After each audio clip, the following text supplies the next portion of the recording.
आप भी coaching open करके लाखों रुपया कमाना चाहते हैं तो एकदम परफेक्ट वीडियो पे आप आए हुए हैं। हमारे पीछे का आपको टैगलाइन आपको दिख रहा होगा, ऑफलाइन कोचिंग से लाखों रुपया कैसे कमाएं। और आज मैंने इन पूरा प्रोसेस को आज हमने ब्लूप्रिंट के साथ लेकर के आए हैं। सबसे पहले हम कुछ चीजें जानेंगे इस वीडियो के माध्यम से। एडटेक कंपनी है ये, और एडटेक कंपनी में मार्केट में आपको अच्छे से पता है कि मार्केट में कंपटीशन बहुत ज्यादा है, पैसा बहुत है तो कंपटीशन बहुत है। आज जो हमने ब्लूप्रिंट लेकर आया, इसमें हमने आपके लिए वो हर एक प्लान क्लियर किया जो कि आपको अपने कोचिंग के लिए फॉलो करना चाहिए। अगर आप एक नई कोचिंग की शुरुआत करने के लिए सोच रहे हैं, या आप पिछले कुछ दिनों से कोचिंग चला रहे हैं, कुछ वर्षों से चला रहे हैं, अगर आपका कोचिंग ग्रोथ अगर नहीं हो रहा है, तो मुझे ऐसा लगता है कि आपको इस वीडियो को देखना चाहिए। चलिए कुछ हम एक प्रोसेस पे अगर बात करते हैं, थोड़ा बहुत इनका स्कोप मार्केट में क्या है। सबसे पहले चीज देखिए, ये जो एडटेक कंपनी है, इनका जो पूरा जो मार्केट है नेशनल वाइड की अगर मैं बात करूं तो 10,000 करोड़ की मार्केट है। और इनकी टोटल अगर एक्टिव हम स्टूडेंट की अगर बात करें, नेशनल वाइड अगर हम स्टूडेंट की अगर बात करें जो कि प्रॉपर एक्टिव है, तो 40 मिलियन से ज्यादा स्टूडेंट एक्टिव है। नीचे आइए, सबसे पहली इंपॉर्टेंट बात क्या होता है कि हम रेवेन्यू के ऊपर बात करते हैं। किस चीज के ऊपर बात करते हैं हम लोग? रेवेन्यू के बात के ऊपर। हम कोई भी अगर धंधा खोलते हैं, कोई भी छोटा छोटा अगर हम बिजनेस शुरू करते हैं, हम उससे कितने पैसे रेवेन्यू जनरेट कर सकते हैं, उनका मार्केट में स्कोप क्या है, और कितने दिन तक ये मार्केट में रहेंगे। सबसे पहले चीज आपका एक चीज मैं आपको क्लियर कर देता हूँ। एडटेक एजुकेशन इंडस्ट्रीज एक ऐसा इंडस्ट्रीज है, ये जिंदगी भर जब तक आप जिंदा है फिर भी रहेंगे, आपके मरने के बाद भी रहेगा। इनका मार्केट प्रेजेंस इतना बेहतर बना हुआ और सब दिन बना रहेगा। और कमाने का जो मॉड्यूल इन पे है, थोड़ा आपको ये चीज लगता है कि बहुत प्रोसेस को फॉलो करना पड़ेगा, नहीं, प्रोसेस को फॉलो करना तो पड़ेगा, साथ ही साथ आपके डेडिकेशन को भी आपको फॉलो करना पड़ेगा। अगर आप प्रोसेस और डेडिकेशन दोनों को मर्ज कर दिए, तो मैं आपको ये चीज श्योरिटी दे सकता हूँ, आप भी एक बड़े पैमाने पर अपने एक इंफ्रास्ट्रक्चर, अपना कोचिंग को लेकर के जा सकते हैं, जैसे बड़े बड़े आज इंस्टीट्यूट लेकर के जा रहे हैं। सबसे पहले आपको ये चीज करना पड़ेगा, अगर आप एक कोचिंग की शुरुआत करना चाह रहे हैं, तो सबसे पहले आपको क्या करना होगा, एक नीश को सिलेक्ट करना होगा, अपना एक बिजनेस मॉडल को सिलेक्ट करना होगा। आपका बिजनेस मॉडल क्या है? आप बच्चे को पढ़ा रहे हैं, लेकिन किस टाइप के बच्चे को पढ़ा रहे हैं और क्यों पढ़ा रहे हैं, आपको ये चीज भी देखना होगा। आपका जो विजन है, आप एक विजनरी की तरह सोच रहे हैं, तो क्या चीज सोच समझ कर आप एक एजुकेशन इंडस्ट्रीज में आए। तो सबसे पहले हम एक प्रोसेस के ऊपर काम करते हैं। आप जिसके ऊपर काम कर रहे हैं, वो चीज आपका पूरा विजन एक तरह से क्लियर होना चाहिए। आपको ये सबसे पहले आपको ये चीज देखना पड़ेगा, आप किसके लिए पढ़ा रहे हैं, कॉम्पिटेटिव एग्जाम के लिए पढ़ा रही है, स्कूल ट्यूटर मतलब स्कूल ट्यूशन के लिए पढ़ा रही है, स्किल डेवलपमेंट के लिए पढ़ा रही है, ट्रेनिंग के लिए अगर आप करवा रही है सब सारी चीजें, तो वो भी आपके लिए एकदम परफेक्ट है। कोई एक सेगमेंट को आप चूज कीजिए। उनके बाद आप जो इस बिजनेस को, जो आप अभी कोचिंग को जो आप शुरू करने के लिए जा रहे हैं, किस पर्पज से है, आप तक ही सीमित रहेगा, या आप इनको फ्रेंचाइजी मॉडल पे मतलब अपने को सेल आउट करेंगे, या फिर आप खुद का इंडिपेंडेंट आपका होगा। अगर आप इंडिपेंडेंट करना चाहते हैं, आप इंडिपेंडेंट कर सकते हैं। ऑफलाइन मोड या ऑनलाइन मोड रखना चाहते हैं, आप वो भी रख सकते हैं। तो आपका एक प्रोसेस होना चाहिए, हम इनको फ्रेंचाइजी बेस्ड बनाए, या सिर्फ इंडिपेंडेंट सेंटर हम अपना को ओपन खुद का करके रखें, या hybrid plus online plus offline आपको करके रखें। लोकेशन स्ट्रेटेजी क्या होना चाहिए कोचिंग ओपन करने के लिए?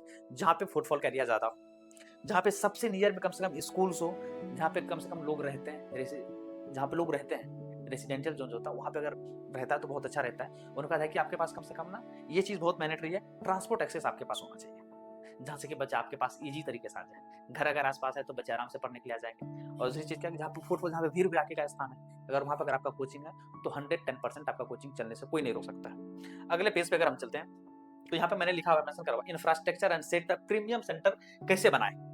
यहाँ पे मैंने कुछ चीजें यहाँ पे मैंने इमेज के माध्यम से मैंने दर्शाई भी हुई है, और कैसे अपने को फॉलो करना है मैं वो भी चीज आपको बताऊंगा। अगर आप कोई भी काम करते हैं, कुछ भी अगर आप लेने जाते हैं, किसी भी शॉप पे लेने जाते हैं, कोई भी प्रोडक्ट परचेज करना चाहते हैं, आपके साथ किसी के साथ अगर आपका मीटिंग हो, आप वहाँ पे क्या चीज आकर के सीखते हैं? आप किसी फर्स्ट लोगों के पास गए, जो चीज आपका डिमांड था, जो चीज आपको लेने का मन था, हाँ ठीक है ले लीजिए भैया, लेना तो लेना, लीजिए नहीं तो चले जाइए, दूसरी जगह जाकर के देखिए, आप एक चीज ऐसे बोलते हैं। लेकिन इससे क्या होता है, गलत इंपैक्ट पड़ता है।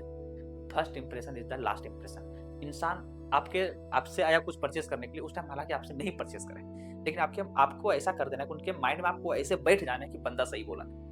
तो first impression is the last impression. यहाँ पे मैंने मेंशन भी करके रखा है सारी चीजें। अगर आपके पास कोई लोग आते हैं रिसेप्शन पे, अगर कोई आ जाए, तो आपके पास एक डेस्क प्रॉपर होना चाहिए, वहाँ का एक इंफ्रास्ट्रक्चर प्रॉपर होना चाहिए, उनके पीछे सिग्नेचर होना चाहिए, आपके पास जो बच्चे जो रिजल्ट आउट करे हुए हैं उनका प्रॉपर एक इमेज वगैरह सब ढंग से बना होना चाहिए, ताकि अगर बच्चा अगर कोई आपके पास आ रहा है, क्यों आया उनसे बारे में जानिए। उनको एक अपना कम से कम इंक्वायरी फॉर्म दीजिए, अगर एडमिशन नहीं ले रहा है उस फॉर्म को आप प्रॉपर फिलअप करवाइए, उसमें प्रॉपर उनका एक डेटा मेंशन कीजिए। मान लीजिए अगर वर्किंग पर आपके पास पर डे 40 स्टूडेंट या 50 स्टूडेंट आ रहा है, 50 में तो 50 स्टूडेंट को एडमिशन लेना है नहीं, ये चीज़ आपको अलग अच्छे से पता है। उसमें से 10% लेंगे स्टूडेंट, ये चीज़ श्योर है, 10% स्टूडेंट लेंगे इंस्टेंट, अगर हो सकता है 15% ले, 20% ले, बहुत इनफ हो गया। बाकी के जो 30, 40, 50% बच्चे वो बच्चा कहाँ जाएगा? आपके पास आया, आपसे कुछ चीजें उसने ओरल पूछा, आपने ओरल उनको बता दिया और बच्चे चले गए। किसी और कोचिंग में जाकर को एडमिशन को लेना वा लेगा। अपने को क्या काम करना, अपने को इंक्वायरी फॉर्म अपने को फुलफिल करवाना है, वहाँ पर उनका पूरा डेटा आपके पास आ जाएगा। उस डेटा को किसी एक अपना कॉलिंग टीम को दे दीजिए, प्रॉपर उनको वो कॉल करेगा, क्या दिक्कत हुई जो आपके पास एडमिशन नहीं लिया। अगर उसमें से मान लीजिए 10-15% फिर से कन्वर्जन आ जा रहा है, तो क्या गलत है अगर इंक्वायरी फॉर्म अपने को डालने हैं तो। अगर अपने को लगता है कि अगर हम ये सब प्रोसेस को फॉलो करते हैं 10-15-20% 30% मेरा और भी एडमिशन बढ़ सकता है, तो आप डालिए, आप उस प्रोसेस को फॉलो कीजिए। उसके बाद हम आते हैं स्मार्ट क्लासरूम की तरफ आते हैं। ये चीज तो हो गई अपना रिसेप्शन एरिया का, अपना बात हो गया। उनका बाद हम आते हैं स्मार्ट क्लासरूम के ऊपर। स्मार्ट क्लासरूम क्या चीजें होती है, जैसे कि मान लीजिए अगर आपके पास बच्चा को पढ़ने आ रहा है, आप बच्चे को ब्लैक बोर्ड पे पढ़ा रहे हैं और आपके बगल में जो कंपटीटर है ये सब सारे प्रोसेस को फॉलो कर रहे हैं, लेकिन बच्चे को ना वो विजुअल तरीके से पढ़ा रहे हैं, तो बच्चा आपके पास आएगा भाई साहब, या आपके बगल वाले कंपटीटर के पास जाएगा। किसके पास जाएगा? बगल वाले कंपटीटर के पास जाएगा। तो अपने को एक स्मार्ट क्लासरूम प्रॉपर बना करके रखना है, चाहे वो आप प्रोजेक्टर के माध्यम से बच्चे को पढ़ाना चाह रहे हैं, चाहे आप व्हाइट बोर्ड के माध्यम से बच्चे को पढ़ाना चाह रहे हैं, व्हाइट बोर्ड प्लस प्रोजेक्टर के माध्यम से, और एसी लगा होना चाहिए कम से कम। आज के जमाने में आपके क्लासरूम में अगर एसी लगा है तो बहुत अच्छी चीज है, कंफर्ट जोन होता है, बच्चा आराम से पढ़ सकते हैं। उनके बाद हम आते हैं सीटिंग कंफर्टेबल जोन होना चाहिए और एक्सपीरियंस तो एकदम बेहतर होना चाहिए। कोई भी अगर बच्चा अगर आपके पास पढ़ रहा है तो उनको विजुअल तरीके से बच्चे को पढ़ाइए। लैब रूम बनाइए, अगर कुछ साइंस की चीजों को अगर पढ़ाना तो आप लैब कुछ प्रोडक्ट लेकर के ताकि बच्चों को दिखा पाए। स्मार्ट क्लासरूम बना लीजिए। सबसे यूनिक चीज मैं आपको बताऊं, मान के चलिए कि आपके पास 50 स्टूडेंट है, कितना 50 स्टूडेंट आपके पास है जो बच्चे ऑफलाइन सेंटर में पढ़ने आते हैं। आपने ये पूरा सेटअप को रेडी करके रखा, आपने एक डिजिटल बोर्ड लगा करके रखा, आपने यहाँ पे एक पीटीजेड कैमरा लगा करके रखा हुआ, यहाँ पे आपने पीसी लगा करके रखा हुआ। पूरा आपका जो आप बच्चे को सेम टाइम में जो ऑफलाइन पढ़ा रहे हैं, सेम टाइम पे आपके लेक्चर्स को रिकॉर्ड भी हो रहा है, ठीक है। अब ये 50 स्टूडेंट जो आए आपके पास, यहाँ पे समय किसी कारण से 45 स्टूडेंट आ जाए, 5 बच्चे यहाँ पे अपसेंट करके किसी भी कारण से अपसेंट हो गए। अपसेंट होने का रीजन है क्या, वो मेडिकल इशू, किसी पार्टी में चले गए, कोई भी एरर आ सकता है। ये 5 बच्चे अपसेंट कर गए, ठीक है। अब ये 5 बच्चे अगले दिन आएंगे, इन सब बच्चे क्या मांगेंगे? नोट्स मांगे, बाबू आपके पास नोट है, भैया आपके पास नोट्स है, भैया आपके पास नोट्स है। तो ये आपका कोचिंग का एक लॉक पॉइंट हो गया। अगर हम यही चीज अगर पेरेंट्स को बोलेंगे भैया आपका अगर क्लास कल तक के छूट भी जाता है तो हमारे कोचिंग के नाम से हमने एक ऐप बना करके रखी हुई है, बच्चा यहाँ से आकर के रिकवर कर सकता है, बच्चा घर पे जाकर के लाइव क्लास ले सकता है। अब मान लीजिए अब ये चीज तो ये प्रोसेस हो गया जो 5 बच्चा अपसेंट किया तो उनके लिए। बाकी का जो इतने सारे जो स्टूडेंट है, मान लीजिए इसमें से टोटल 45 स्टूडेंट में से कोई स्टूडेंट को सवाल समझ में नहीं आया, अब यहाँ बच्चा आपके एप्लीकेशन पे जाएगा, वही सेम वीडियो को देख लेंगे, उनके प्रोसेस क्लियर आएगा। तो आप पेरेंट्स और स्टूडेंट को बता सकते हैं कि आप अगर हमारे यहाँ अगर पढ़ने आते हैं बाबू साहब, तो हम आपको मतलब रिकॉर्डेड लेक्चर्स में हम आपको प्रोवाइड करते हैं। अगर कुछ चीज अगर आपको क्लास में अगर नहीं चीज समझ में आया तो आपको पर्सनल चीजें आपको देते हैं, आपके हमारे पास एप्लीकेशन, आप वहाँ पे जाकर रीड आउट कर सकते हैं, चीजें समझ सकते हैं। तो आपके पास एक प्लस पॉइंट है बच्चे को बताने के लिए, और इस एप्लीकेशन के माध्यम से आप पूरा प्रोसेस को फॉलो कर सकते हैं। टेस्ट ले सकते हैं, weekly test, monthly test, paid reason, paid series course, इस पे सारा काम कर सकते हैं। इस पे आप इस पे सारा काम जाकर कर सकते हैं। बाकी इनके बारे में मैंने वीडियो बनाया हुआ है। उनका तो हम इस पे आते हैं डायरेक्ट टेक्नोलॉजी को पढ़ाते हैं। अब ये टेक्नोलॉजी क्या काम करता है, देखिए सबसे यूनिक यूएसपी है। अगर आपके पास 100, 150, 200 बच्चे हैं, हम इनके बारे में पूरा ब्रीफ में और भी बात करेंगे। अगर 100, 150, 200 बच्चे हैं तो आपके पास एक डेटा ऐसा होना चाहिए जहाँ से आपने पूरा डेटा को आपको मेंटेन करके रखना है। कम से कम आपके पास एक सीआरएम होना चाहिए, अटेंडेंस ऐप होना चाहिए, ये सब प्रोसेस आपको सारा सीआरएम में ही आ जाता है। मैनेजमेंट फी होना चाहिए ताकि आप बच्चे को दिखा पाए कि मतलब पेरेंट्स को दिखा पाए कहाँ हमारे एक्सपेंसेस लगते हैं। बाकी ये जो मैंने आपसे सीआरएम बात कही, सीआरएम क्या चीज़ होता है मैं आपको बता दूँ। आपके पास कितने स्टूडेंट हैं, कौन बच्चा कितने क्लासेस में पढ़ रहे हैं, किससे कितना पेमेंट आप ले रहे हैं, किसके पास कितना डी अमाउंट है, कितने आपके पास फैकल्टी, किस फैकल्टी को आपने कितना सैलरी दिया, आपके इलेक्ट्रिसिटी बिल कितने आ रहे हैं, ये पूरा डेटा मैनेज करके रखता है सीआरएम। सीआरएम पर अगर आपको इन्फॉर्मेशन नहीं हो तो मैं आपको फिर से बताऊंगा, सामने के नंबर पर कनेक्ट कीजिएगा, पूरा इन्फॉर्मेशन आपको बारे में आपको बताएंगे, ठीक है। हम नेक्स्ट वाले पेज पे चलते हैं। अगर आप जो बच्चे को पढ़ा रहे थे, पढ़ाने के दौरान आपने को क्या काम करना है, वहां से अपने को रील्स निकलवाने हैं, जो जिस रील्स को हम एक ही रील्स को हम यूट्यूब पे भी पोस्ट कर सकते हैं, इंस्टाग्राम पे भी पोस्ट कर सकते हैं, फेसबुक पे जाके पोस्ट कर सकते हैं, जितने सारे सोशल मीडिया खुद के आपके प्लेटफॉर्म है, हम एक रील्स को पटे पोस्ट कर सकते हैं। वहां से क्या होता है, मार्केटिंग आपका अपॉर्चुनिटी बनता है, आपको लोग जानते हैं, आपका रियल एक्टिविटी लोग जानते हैं कि बंदा कर क्या रहा है, लोगों को वो चीज सारी चीजें पसंद है। तो आप कम से कम रील्स बनाए कीजिए, व्हाट्सएप को ब्रॉडकास्ट करके रखिए, कम से कम अगर आप एक बार मैसेज डालते हो तो सभी बच्चे तक पहुंच जाए, या व्हाट्सएप को आप ऑटो मोड में डाल करके रखिए, अगर ऑटो रिप्लाई में करके रख सकते हैं तो वो भी करके रखिए। बच्चा अगर सामने से किसी चीज के लिए अगर इंक्वायरी करी, अगर आप बिजी हैं, अगर आपकी पूरी टीम बिजी है, तो कम से कम उसके पास इन्फॉर्मेशन ऑटोमेटिक चला जाए, जिस चीज के लिए अगर वो इंक्वायरी डाले तो उनके पास ऑटोमेटिक रिप्लाई चला जाए। डेली स्टूडेंट, यहाँ देखिए डेली स्टूडेंट रिजल्ट को आप कम से कम अपडेट करके रखिए, सब कुछ बता करके रखिए, टेस्टिमोनियल करें। ये चीज क्या है आपको बता देता है। 1 घंटे की क्लास होती है, 45 मिनट्स आपकी पढ़ाई होती है, 15 मिनट आपका पढ़ाई, आपको चीज बताओ, वो 15 मिनट अपने को क्या करना है, ओरल करवाना है। ओरल पता क्या होता है, मान लीजिए कि 45 मिनट्स के दौरान में आपने कुछ ऐसे टॉपिक बच्चे के सामने डिस्कस करा है जो बच्चे के लिए इंपॉर्टेंट है ना। अपने को उसी में से कुछ अपने को ओरल क्वेश्चंस निकाल करके आना, जो हम बच्चे के साथ 1-to-1 कम्युनिकेशन कर सकते हैं, डिस्कस कर सकते हैं। वहाँ पे क्या होगा, एक एनर्जेटिक माहौल मतलब बनता है, बच्चे को लगता है कि चलो हमारे क्लासरूम में रिवाइज हो रहा है, और वो चीज जो बच्चे के साथ आप जो 1-to-1 कर रहे हैं और वो जो उसके दिमाग में जाकर के बैठ जाएगा चीज़ें, कोई भी सवाल, कोई भी किसी चीज़ का आंसर, तो बच्चा आपसे एकदम जुड़ना शुरू करेगा। बहुत बेहतरीन टीचर है, बहुत अच्छे मतलब पढ़ाता है इस कोचिंग में जाकर के। बच्चे आपके बारे में कुछ चीज़ें बताएँगे, किसी स्टूडेंट को जाकर के बताएगा, रेफरल जाकर के देगा, 2-4 लोगों को बताएँगे। तो ये आपके लिए प्लस पॉइंट है। इन सब चीज़ों का आपको ध्यान रखना होगा। बाकी यहाँ पे आते हैं गूगल में बिजनेस जीएमबी कहते हैं इनको। ये सबसे यूनिक चीज़ क्या है, अगर मान लीजिए अगर आपके पास जो भी बच्चे हैं उनसे आप रिव्यू लिया कीजिए। 2025 में आपके पास टोटल 3 से 4 स्टूडेंट थे, 3-4 स्टूडेंट आए, आप उनको बोलिए कि बाबू जाओ हमारी वेबसाइट पे या हमारी जो पोर्टल है वहाँ पे जाकर रिव्यू दिया करो, कैसा आपने हमारे बारे में पढ़ा, हमारे कोचिंग के बारे में क्या चीज़ें नहीं है। तो रिव्यू लेना बहुत ज़्यादा मैंडेटरी, ताकि कल चल के जो नए स्टूडेंट आपके पास आएंगे किस चीज़ से पता है, वो सर्च करके आते हैं nearest physics coaching centre, math coaching centre, ताकि आपका वहाँ टॉप 1 में दिखे और रिव्यू सबसे अच्छा चीज़ दिखे, गलत फीडबैक नहीं दिखे। तो रिव्यू लेना बहुत ही ज़्यादा मैटर करता है। नए स्टूडेंट अगर वर्किंग पे भी आते हैं तो सर्च करके आएंगे। तो review is the first priority, आपको ये लेना है। रेफरल प्रोग्राम ये क्या चीज़ है, इस बारे में आपको डिस्कस करना था। मान लीजिए कि आपके पास 2026 में आपने कोचिंग की शुरुआत करी और आपके पास पहला बच्चा एडमिशन लेने के लिए आया। आपके जो क्लासरूम में कैपेसिटी उसका 100 स्टूडेंट है और पहला बच्चा एडमिशन लेने के लिए आया। उसमें अपने को क्या काम करना है, एक बच्चा का अपने फीस रखे हुए मान लीजिए 5000 रुपये, कितने रखे हुए 5000 रुपये हमने एक बच्चे का फी रखा हुआ है। अब यहाँ पे हमने बच्चे सामने पेमेंट भी ले ली। अब दूसरा बच्चा वर्किंग पाएगा, फिर उससे 5000 रुपये लेंगे, फिर तीसरा बच्चा आएगा, फिर उससे 5000 रुपये लेंगे।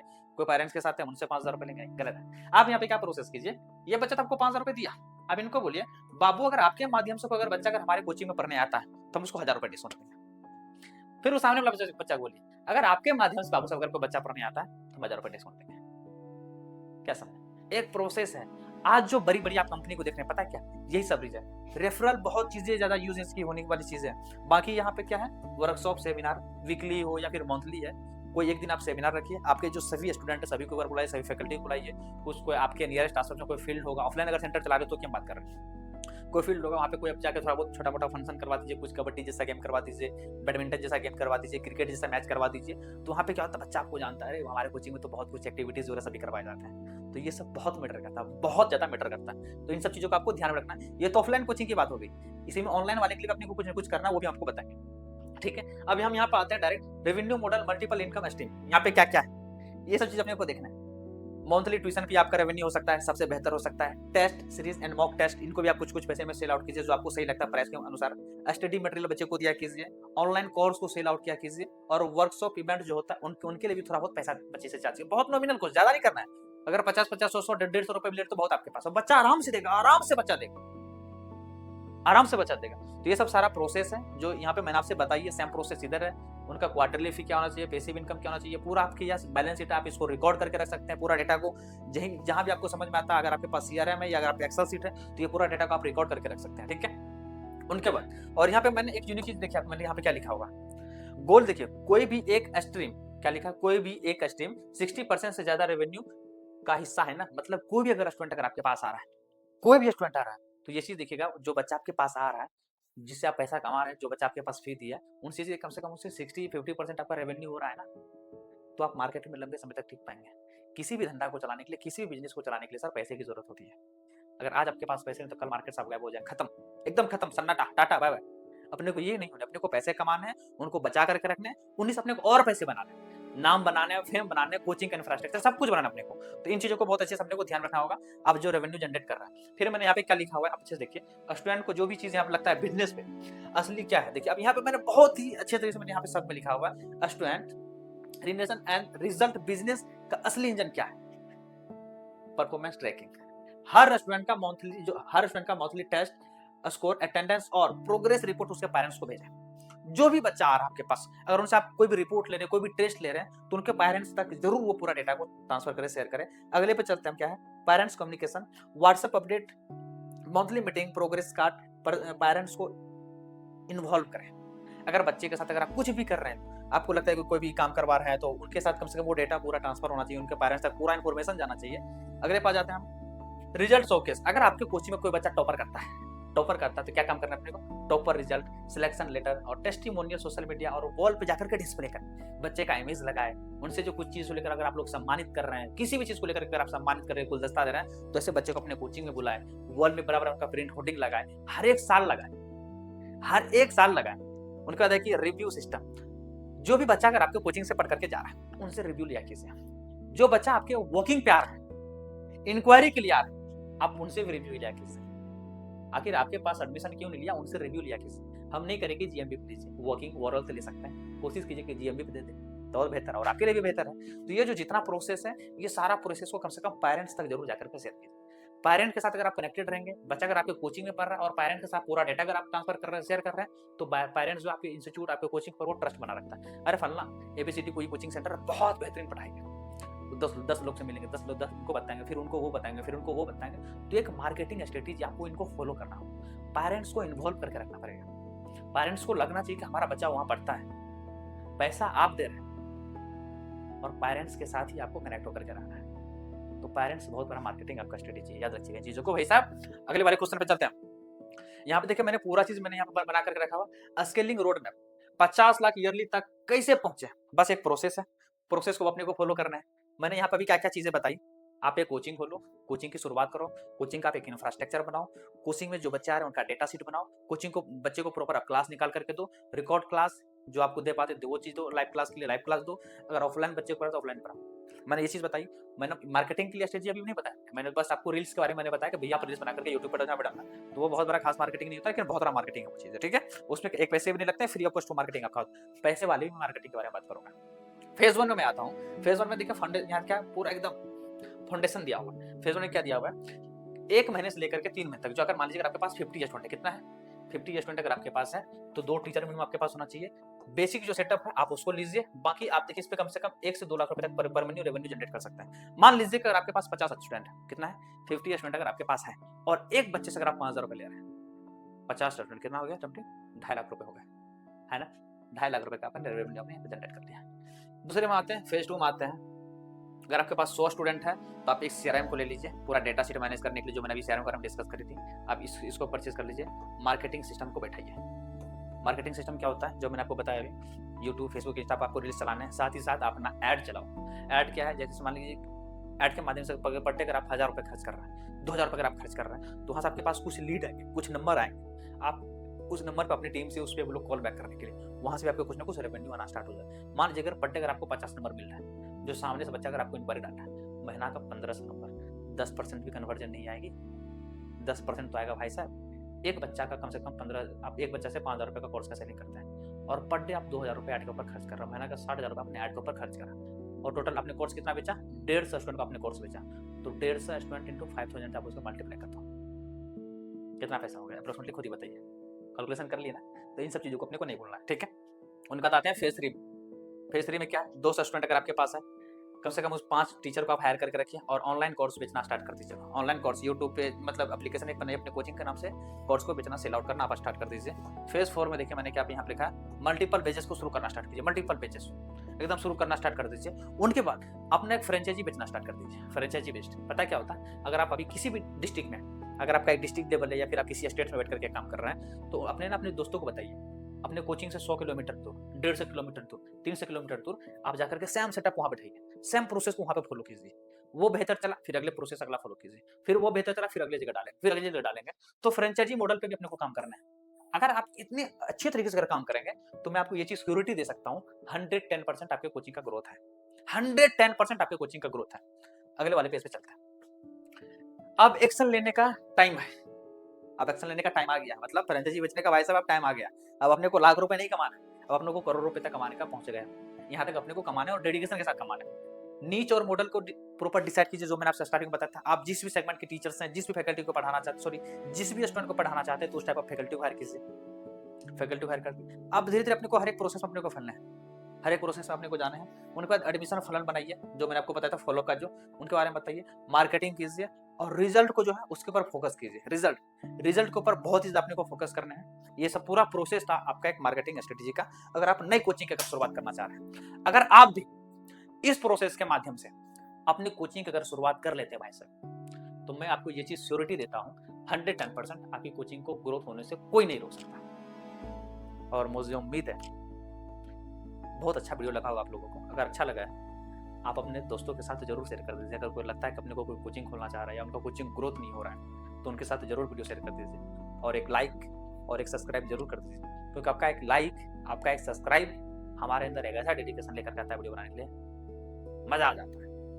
अगर आपको लगता है कोई और भी कोई इन्फॉर्मेशन चाहिए तो सामने दिए गए नंबर पर कनेक्ट कीजिएगा, नहीं तो आप हमारे जो कमेंट सेक्शंस में दिए गए वहाँ पे जाकर कुछ कमेंट्स कीजिए। अगर लगता है कि अगर आपको और भी इनसे रिलेटेड कोई इन्फॉर्मेशन चाहिए, बेसिक इन्फॉर्मेशन चाहिए या और भी कोई चीज़ चाहिए, तो जाके कम से कम कमेंट्स कीजिए और वहाँ पे कम से कम कमेंट अगर करते हैं तो हम वीडियो बनाने की कोशिश करते हैं उनसे रिलेटेड। उस पर फिर हम नेक्स्ट वीडियो लाने की कोशिश करेंगे। और तब तक के लिए सर धन्यवाद।